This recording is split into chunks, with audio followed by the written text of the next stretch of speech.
What's up, guys? Welcome back to the channel. Today we're going to go over 5 things that I like about my 350Z. Some of these things I love, actually. Number 1, it's a track edition. You don't see many track editions. They only made, I want to say, 3,700 of these. Comment below if you know the number. And they made these from 03 to 05.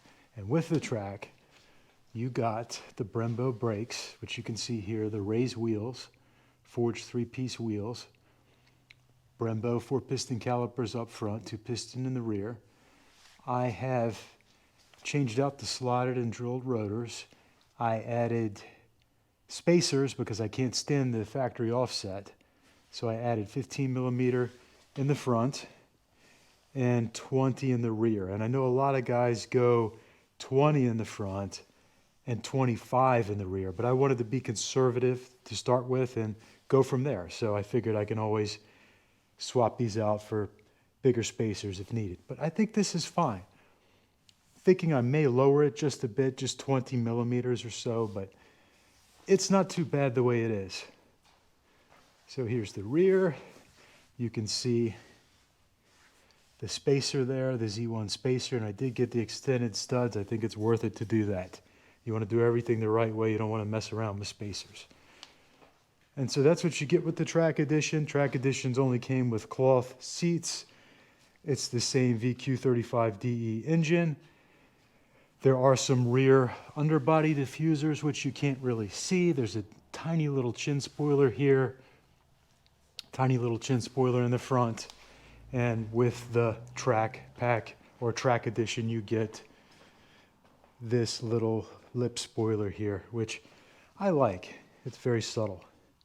Everything else is the same. The exhaust, the interior is pretty stripped on the Track Edition.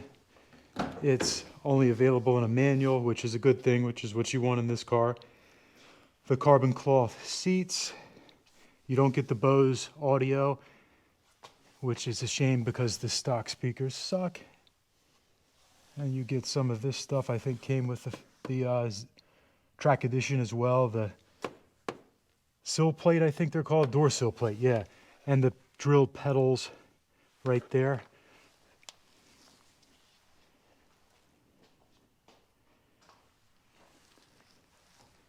Number 2, the exterior design. I think the design on these cars is fantastic.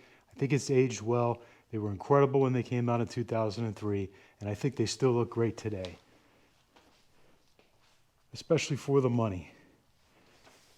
It's aging very well. It's a good looking car.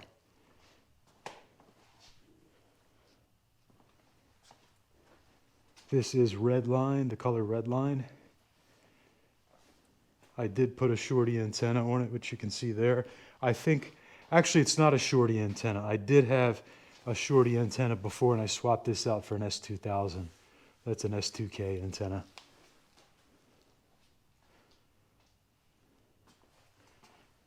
But yeah, great looking car.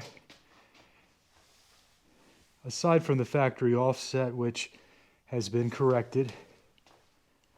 I know a lot of people don't like these, but they don't bother me. Same with the rear wiper. I actually like the rear wiper on these cars because when you do the delete, you have this little area here that people put a little box over, or cap over, I should say, and I'm not really a fan of that. So that's number 2, exterior design. Definitely in the hardtop too. I'm much more of a fan of the hardtop than I am of the convertible, and you couldn't get the Track Edition in the convertible. The third thing I like about the Z is that it is a 6-speed manual. This kind of car, you want to have the manual gearbox. The automatics in these cars, although they are very reliable, it's an old school 5-speed slush box. So having the 6-speed manual, being able to row your own gears, especially with a car that doesn't make a lot of power, is the way to go, man. You gotta have a manual gearbox in one of these. It's a must. The fourth thing that I love about my 350Z is the mileage. I only have just under 29,000 miles on this car. So what I like about that, it's not ultra low mileage where I feel like I can't drive it. It has some highway miles on it, so it's a great car to have that I can drive. It's been reliable. You know, it's not a car that's been a garage queen, that's been sitting, that you have to worry about problems. As you know, when cars sit, it's not good. So I feel like this is the sweet spot for a car that's around 20 years old, just under 30,000 miles.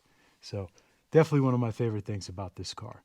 And also I'd like to add that the interior is in excellent shape. There aren't any unsightly scratches, or if there are, they're very small. Usually these are all torn up on these cars and need to be replaced. The dash is in good shape. Everything looks pretty good. The floor mats are in excellent shape. I know the lighting's not that great in here, so I apologize.